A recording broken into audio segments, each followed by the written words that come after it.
देश में corona virus के मरीज भले ही कम आ रहे हो, लेकिन सर्दी, खांसी और बुखार के मामले तेजी से बढ़ रहे हैं। वह आईसीएमआर का कहना है कि ऐसा एक तरह के इन्फ्लुएंजा वायरस की वजह से हो रहा है।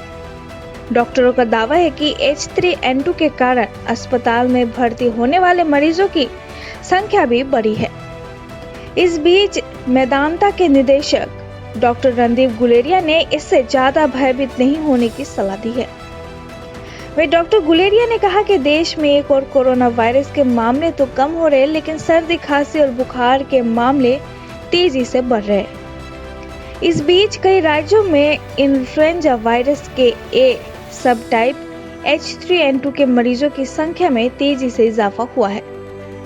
डॉक्टर गुलेरिया ने कहा कि H3N2 एक प्रकार का इन्फ्लुएंजा वायरस है जो हम हर साल के इस समय में देखते हैं। वहीं मेदांता के निदेशक ने कहा कि ये ऐसा वायरस है जो समय के साथ उत्परिवर्तित होता है। इसे एंटीजेनिक ड्रिफ्ट कहा जाता है। उन्होंने कहा कि कुछ साल पहले H1N1 वायरस का प्रभाव था, उसी का वर्तमान सर्कुलेटिंग स्ट्रेन H3N2 है, इसलिए ये एक सामान्य इन्फ्लुएंजा स्ट्रेन है। ये बूंदों के माध्यम से कोविड के समान ही फैलता है। उन्होंने कहा कि इससे केवल उन लोगों को सावधान रहने की जरूरत है जिन्हें गंभीर बीमारियां हैं। उन्होंने इस वायरस से बचने के लिए एहतियात के तौर पर मास्क पहनने, बार-बार हाथ धोने और फिजिकल डिस्टेंसिंग बनाकर रखने की सलाह दी है।